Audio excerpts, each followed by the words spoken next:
Hi, ActiveHistory.ca is happy to present a recording of Jim Clifford's talk, From a Pastoral Wetland to an Industrial Wasteland and Back Again, an environmental history of the Lower Lea River Valley, the site of the 2012 London Olympics. The talk is the second of 3 lectures in the Mississauga Library System's History Mind series. Please check back again on ActiveHistory.ca in the near future for more recordings.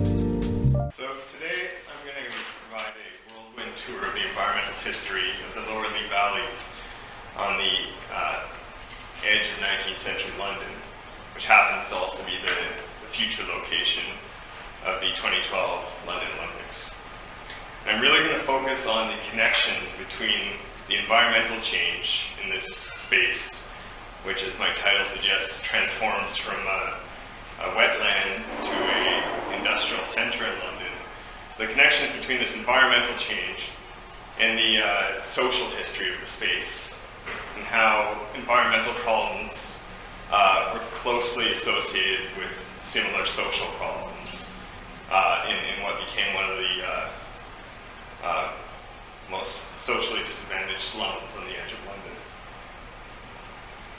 So this first slide gives you some indication of where London is for anybody who's familiar with the city at all. The city of London is where the Tower of London is, on the Thames River. And then we have East London, which was a part of the London County Council, so it was governed as a part of London. And then the Lea River forms the old 19th century boundary between London and its largest suburb, West Ham.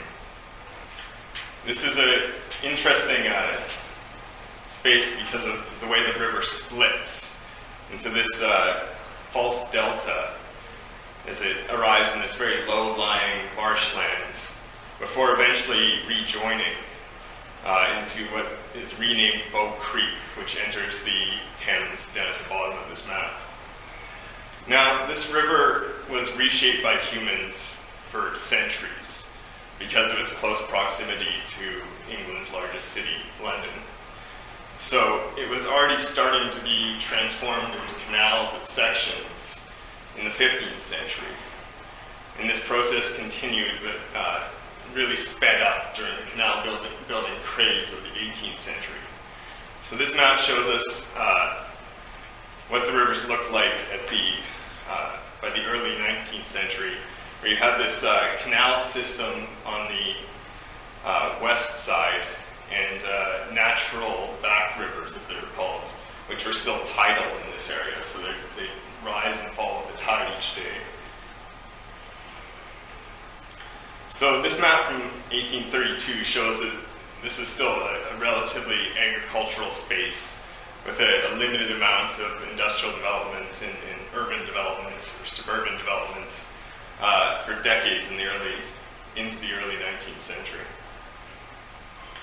There were some tidal water mills, and these date back to before the Norman invasion. The Domesday Book, in 1088, I believe, records 6 of these mills, which remain in place through to well, one of them remains in place today. Most of them remain in place until the late 19th century. So this industry was mostly focused on grinding grain, later on some saltpeter, and you can see they, at some locations, expanded with a windmill because of the limitations of the energy regime. The map shows the very limited industrial footprint in about 1810, so industry is still just a small amount of calico printing in these 6 mills. You can see for the first half of the century that the population is actually growing in triples. That's remarkable for the history of this place for the centuries beforehand. 18,000 people is far more people than had ever lived here before, but very insignificant compared to what was about to happen in the second half of the 19th century, where the population ends up at higher than 250,000 people. The major thing that spurs on this change is the arrival of the railroad first in 1839. And this painting was actually commissioned by the railroad company before the railroad was built. I I think probably to show that it wasn't going to transform the landscape that much. It was still going to be a beautiful place to fish, and this nice railroad would just go amongst the windmills in the background. About 15 years later, they built a massive deep water dock in the south marshlands of the borough. This land was only really used for grazing cattle beforehand, to fatten them up before bringing them to the London market. It was an ideal place to build a dock because it was already below the water level of the Thames, so you didn't have to excavate too much. You just had to dig down a little bit, build walls, and dig a hole into the river wall and let the water in. So these two developments also brought on some really significant environmental and social problems. Most importantly was having people move down onto the wetlands near where the docks were being built in a real haphazard and unplanned way. There's no real local government, there's just the parish council. So for the first few years, it was a free-for-all. And the houses were just built along the marsh drainage ditches, and these were used as sewers, so open sewers. And in 1855, the more affluent people in the community signed a petition asking to be formally made into a local board of health so they could control some of these problems. And the national government sent Alfred Dickens to investigate. And he's particularly interesting because he happens to be the brother of Charles Dickens. We'll discuss him quickly in a minute. Alfred Dickens' report focused on the just foul condition of the communities living on the wetlands, and particularly on the close proximity between the homes and these former drainage ditches, which are not built to be sewers. They were just built to bring the water level down. But as you can see in this picture, a privy or a toilet was situated right beside the ditches, and they were not fast flowing, so through much of the year, the human waste would just accumulate in the marshlands. So 2 years after the reports and the local board of health had been created, I think Alfred didn't think his recommendations were being followed closely enough, so he brings his brother into West Ham to show him around. And by this point, Charles Dickens is a very famous author and has his own newspaper. And he writes quite a lengthy editorial describing his 2 visits over a period of about 6 months to West Ham. And I've just taken out one of my favorite quotes.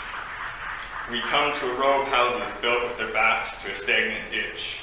We turn aside to see the ditch and find that it is a cesspool, so charged with corruption that not a trace of vengeful matter grows on its surface, bubbling and seething with the constant rise of the foul products of decomposition that the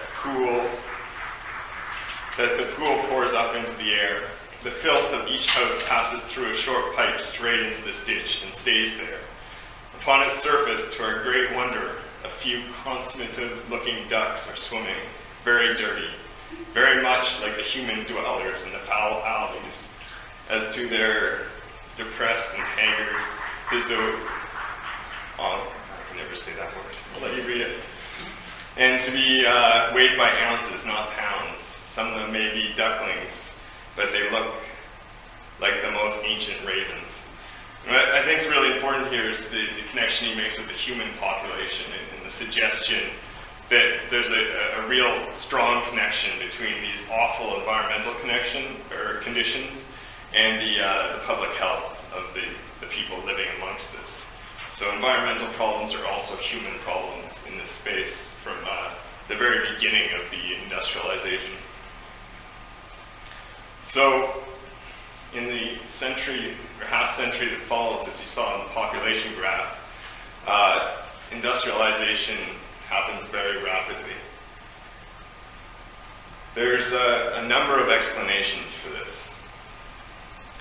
First of all, and this is the argument made by a lot of contemporaries at the time, West Ham's location outside of London meant that it didn't have to abide by the growing list of public health regulations within London. And we see this happening in cities across North America as well, where the worst of the noxious industries are pushed outside of the city limits. where the stronger central city governments have no control, and where the industrialists often have a lot of power on whatever form of local government exists, and this is the case in West Ham, where these industrialists had a great deal of influence in the local government. The second argument is that these rivers provide an easy way to move coal around. And in the 19th century, the most important factor in industry is cheap energy. There's no electricity wires yet, and it's quite expensive to move coal by train, even more expensive to move it by horse and cart. So you need your industry to be right on the water, and this meant you didn't even have to build canals, because you had this ready-made half-dozen streams to build your factories beside. And the final point is simply that West Ham is the next place in the development. In the decades before this, the Isle of Dogs and Poplar had filled with development.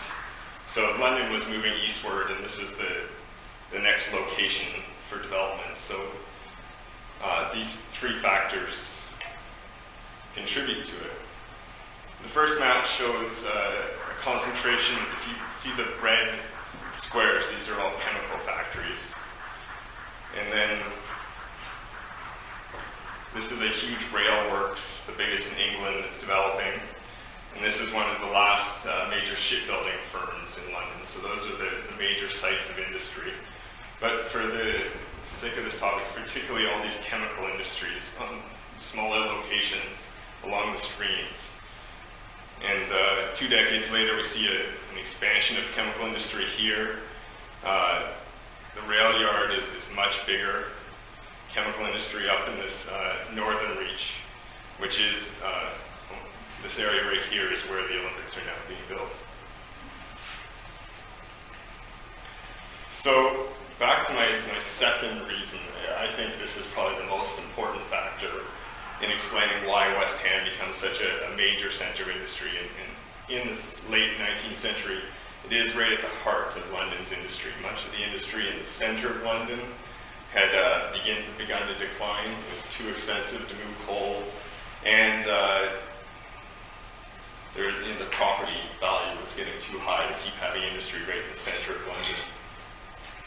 So you can see in this picture the coal barges that moved coal from the Royal Docks up the river, and perhaps the most important industry has come back.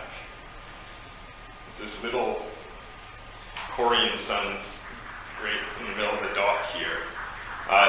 Right at the beginning, in 1855, they installed hydraulic cranes that would move coal from coal ships coming down from Newcastle or Cardiff into those barges in the next picture. So, not surprisingly, this all led to some unpleasantness in the rivers of West Ham. By the end of the 19th century, so this picture is from about 1900, the conditions of the rivers were getting so full of garbage and pollution that it was increasingly difficult to move the barges up and down the rivers. You can see in this picture that there's not much vegetation. Now, it could have been taken in winter time, but it still shows quite a blighted landscape by 1900. These are chemical factories down this side of the river. This is a very large gas works down at the bottom. And these are actually vegetable gardens, allotment gardens. So back to my central argument of the just really close proximity between social problems, public health, and the environmental problems. People were growing food right beside these chemical factories. So environmental problems were social problems. There's just no way to disconnect these issues. The only people who generally lived in the wetland sections, and I don't know how well you can see it, the wetland sections of about this half of the city, this is higher ground up here, And this is showing infant mortality rates in 1903, and this is showing mortality rates in 1899. And you can quite clearly see that the people living in the higher ground up in the northeast of the borough, which also is a more middle-class neighborhood, have very low levels of infant mortality and death rates. Whereas the locations down in the marshes have, in some cases, staggeringly high infant mortality rates. High Street in 1901 has a over 1 in 5 children were dying. So really remarkably high infant mortality rates in that year, mostly from diarrhea, which is caused by flies moving around human waste. And so in a very dirty environment, there's more flies, and if the sewer system's not working very well, that can just cause really incredibly high rates for children under 12 months old. One of the biggest environmental problems in West Ham throughout this period is flooding. So this shows the 3 biggest floods. This one, which is mostly worn away, is from 1897, 1904, and 1928. So there's 3 causes of flooding in West Ham. The first is just a very heavy rainstorm. Most of this area that's shaded is below the high water level of the rivers. So the only way to get the water out is to pump. So they had coal-powered steam engines pumping water out. If it rains harder than your pumps can move that water out, you'll get regular flooding. They have flooding every year. They still have flooding every year on a minor level. If it's a particularly bad rainstorm, then water will come shooting down the Lea Valley from up north. And they turn most of that river into a canal, so it would come down even faster. Most of the wetlands have been developed with housing or farming, so all the sort of natural systems to absorb water are being developed by humans in the 19th century, so it speeds the rate that water comes down the river. The problem is they didn't do any of that engineering in the Lower Lea. So here you've got about 6 bridges along this road, which some of them date back hundreds of years, so they're very old stone bridges which don't let a whole lot of water through them. And then you also have those mills I was talking about, and mills are designed to trap water, and there's no real system to allow that water to flow down during a really big flood. And those mills were expanding during the early 19th century, making the problem of flooding even worse. And then there's the third cause of flooding, which is a gale in the English Channel will sometimes send storm surges up the Thames, which would then burst over the river walls. And each of these 3 cases are example of these storm surges. And anybody familiar with London today, or maybe you've seen pictures of it on the internet, there's a Thames barrier now, this multi-billion-dollar apparatus that closes and stops these storm surges from flying up the Thames anymore.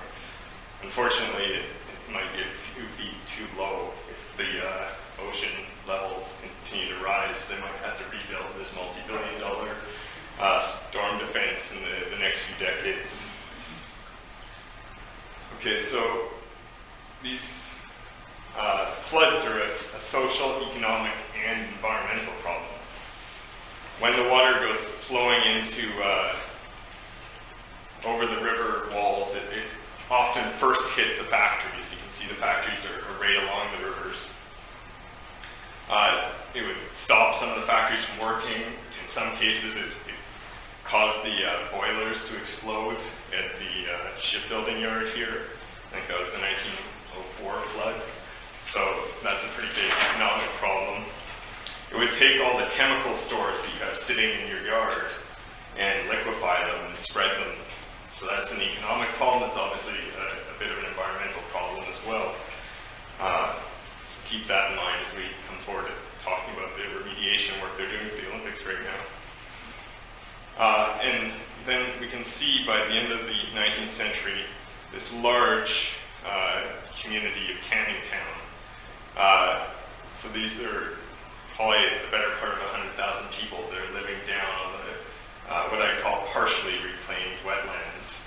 And so this water filled with sewage and chemicals and industrial waste then flowed into the basements and first floors of these communities. And there's still a few pictures around of the beer barrels floating away from the pubs, which probably was a particular tragedy because you need beer to live in this place.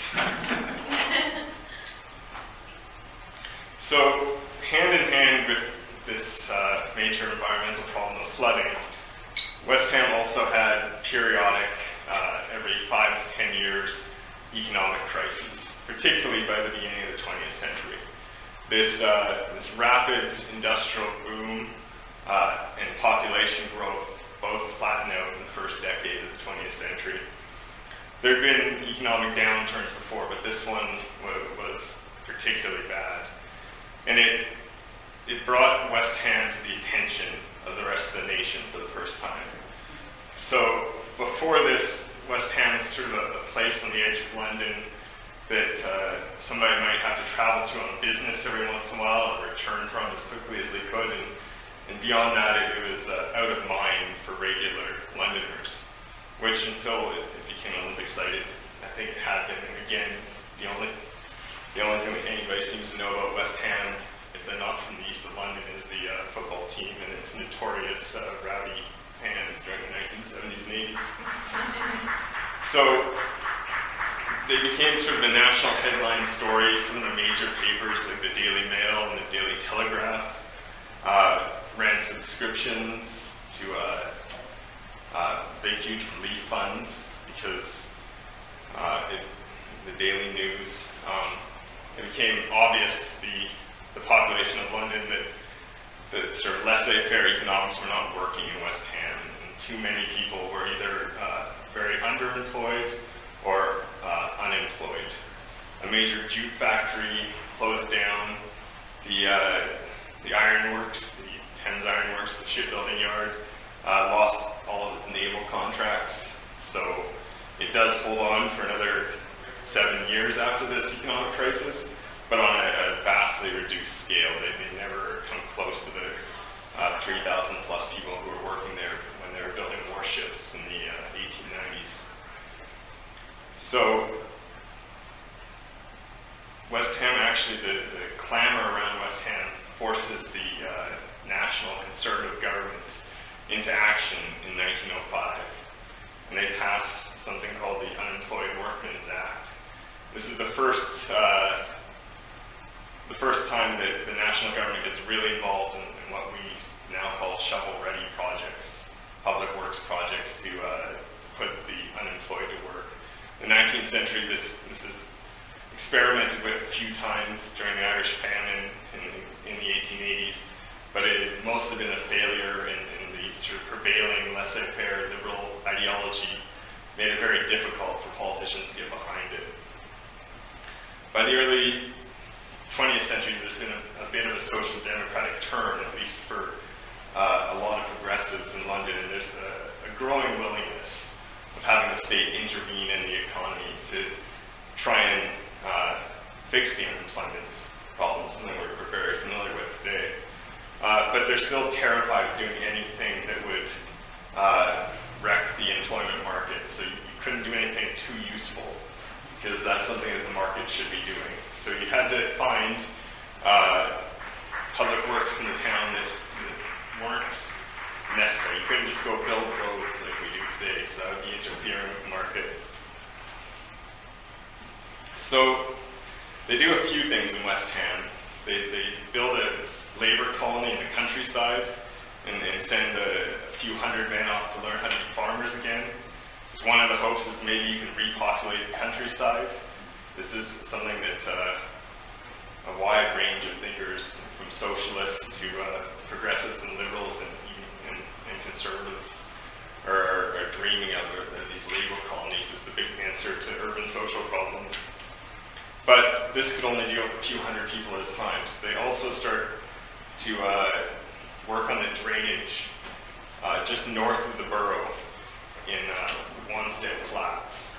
The first year they build a lot of drainage ditches, and in the second year, 1906 to 1907, they build this huge man-made lake. So the picture we're looking at right now is of, and it's hugely successful actually, because it's very simple work. All you need is shovels.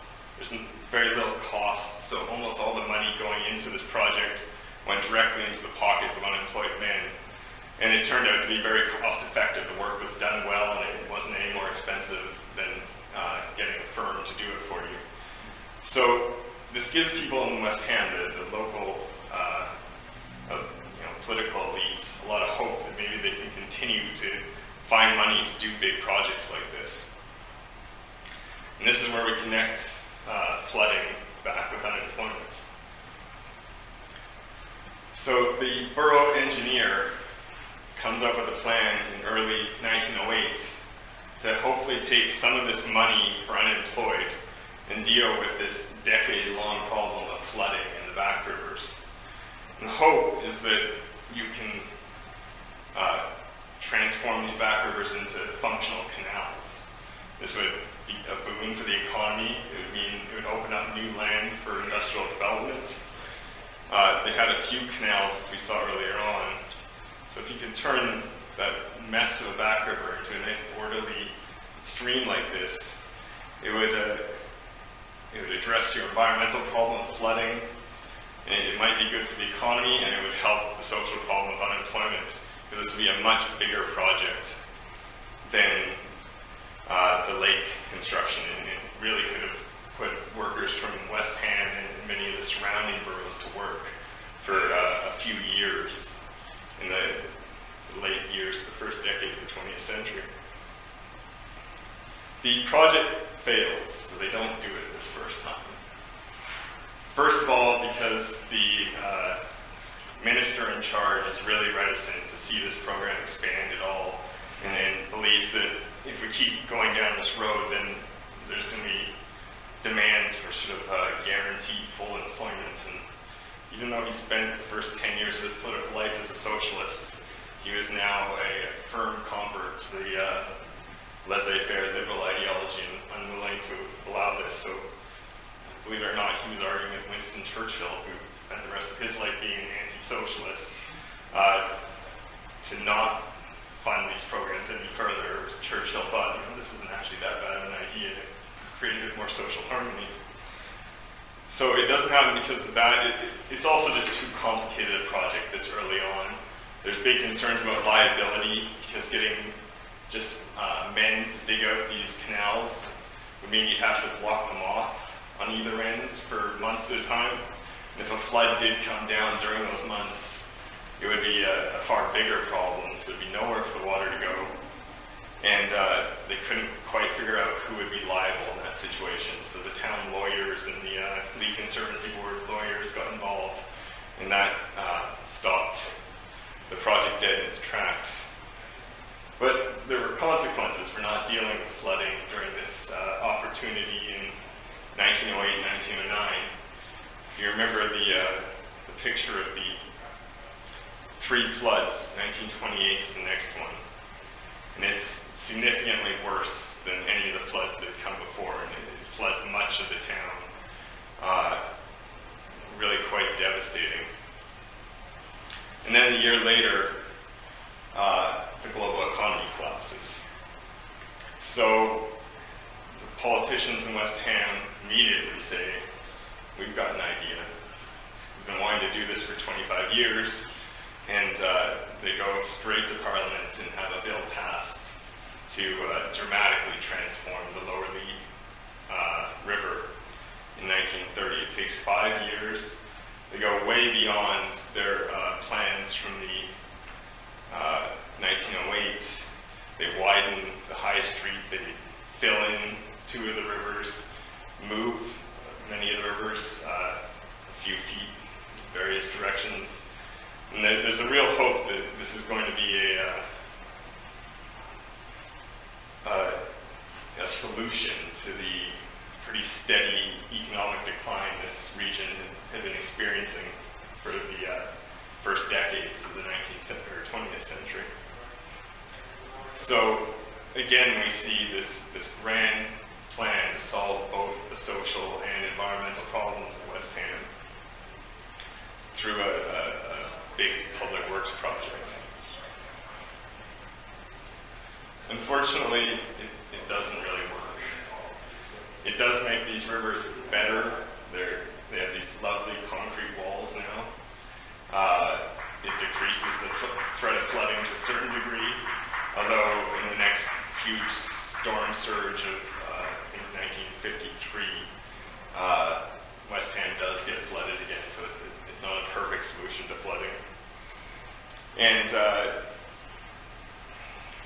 sort of speed through, that's the river that disappears, the mayor just pointed out. West Ham becomes a sort of classic inner suburb in the 20th century. So this map is not the best map, but it gives you some indication of the spread of London during the 20th century. This is a map of today, and West Ham is now really in the center of London, or in the edge of the center of London. There's a freeway called the M25 that goes the whole way around. It's sort of the boundary, and I've done it once. It's about a 25-kilometer walk from West Ham up to the M25, and you're going through suburbs almost that entire time. And they've now spilled far beyond that as well. There's a green belt, but there's lots of areas in Surrey that are suburbanized as well. So during this time period, West Ham, its population declines quite dramatically. In 1965, it's incorporated into Greater London, and it's combined with East Ham and North Woolwich into a new borough called Newham, really original. The last census in 2001 put the population of Newham at just over 250,000 people.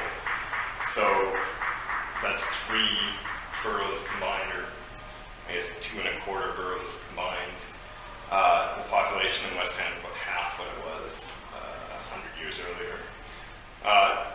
Partially this is just because people stopped living 3 families to a house in England. The housing supply crisis eventually gets sorted out throughout the 20th century, and things like improved commuter trains, the tube, allow people to, and eventually the automobile, but that's less significant than it is in Toronto, allow people to live further and further away from home, work, so you don't have to live walking distance from your factory anymore.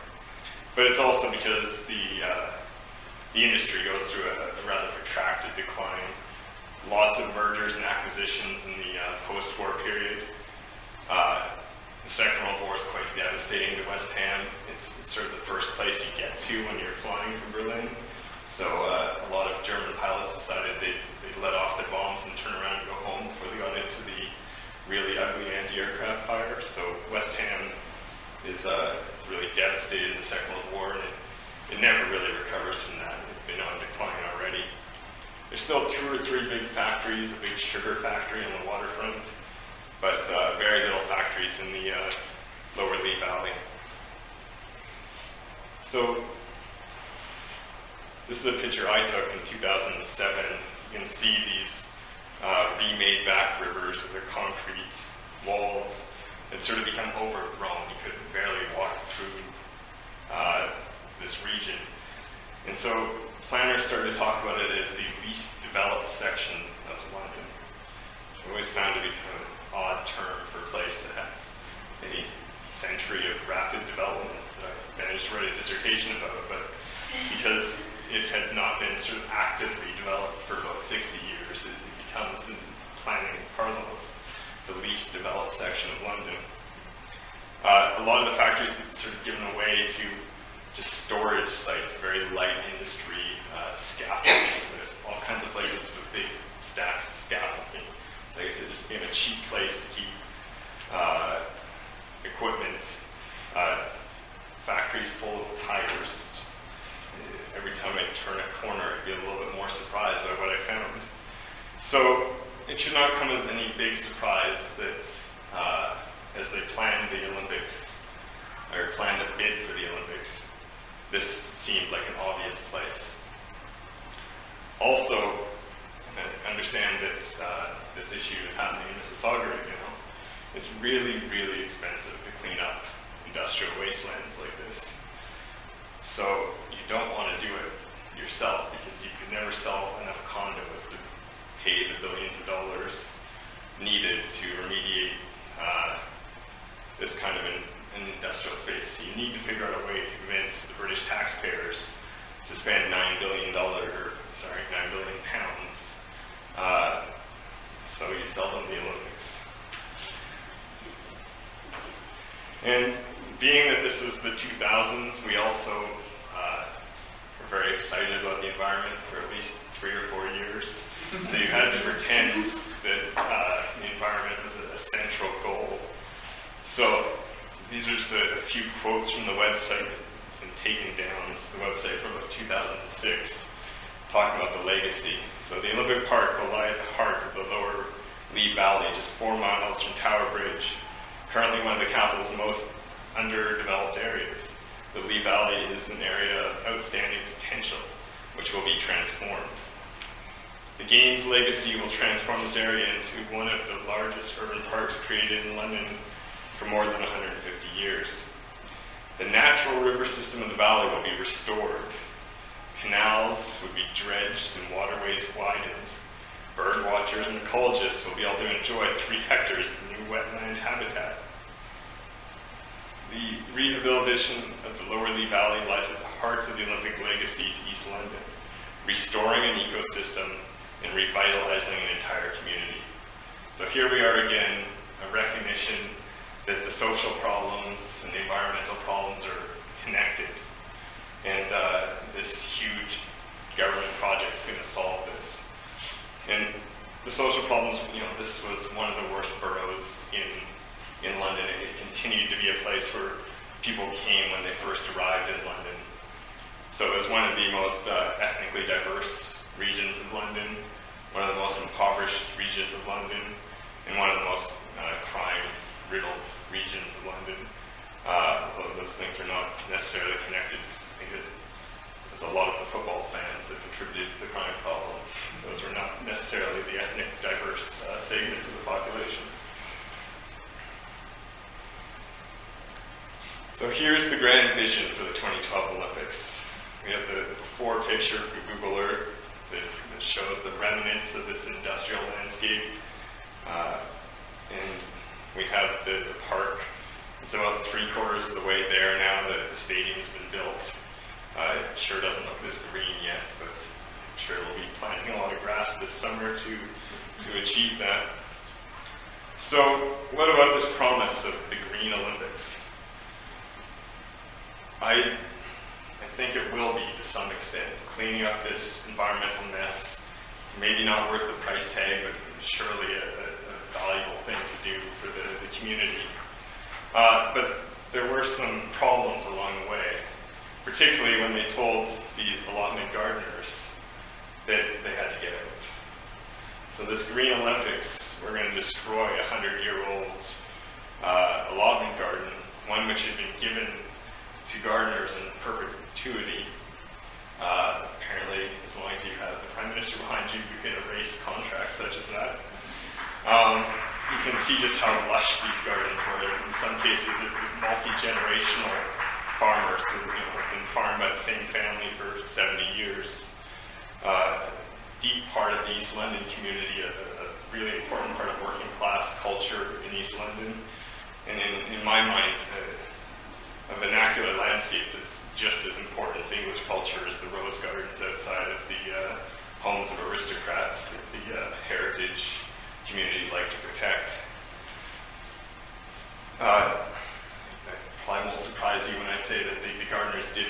fist fight.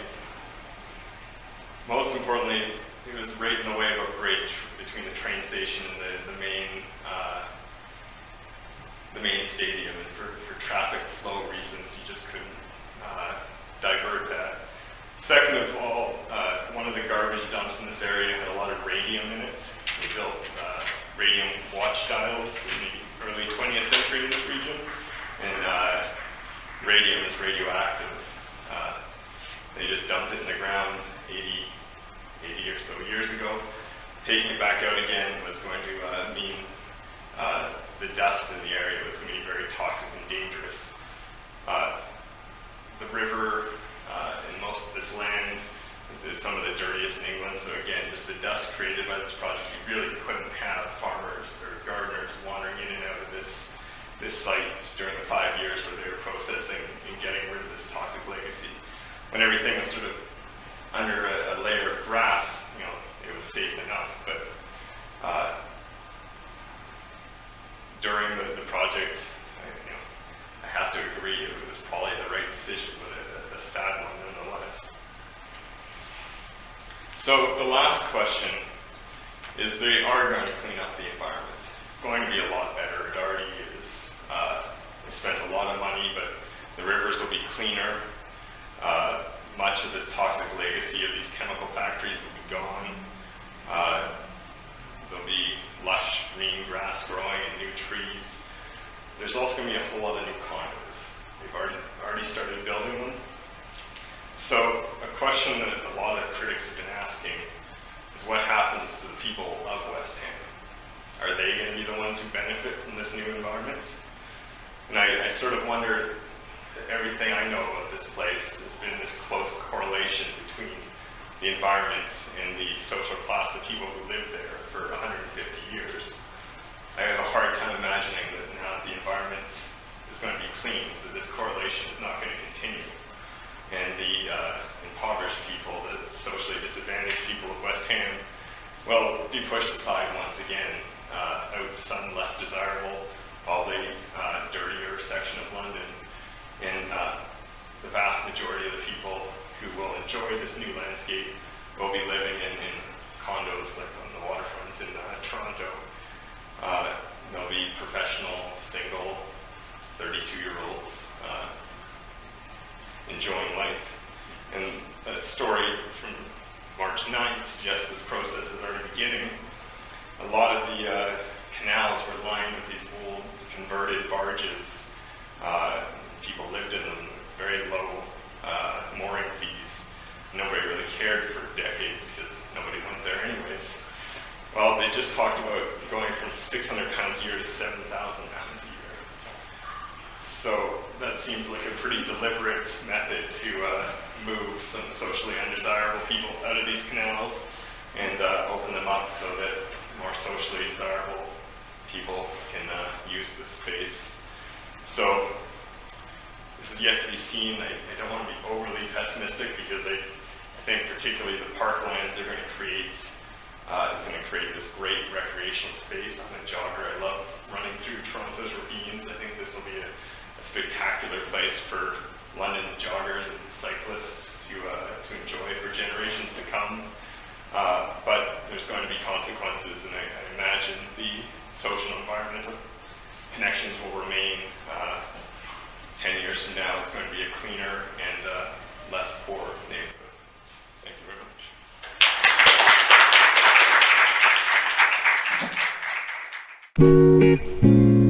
You've just been listening to a recording of From a Pastoral Wetland to an Industrial Wasteland and Back Again, an environmental history of the Lower Lea River Valley, the site of the 2012 London Olympics. Please check back on ActiveHistory.ca in the near future for more recordings.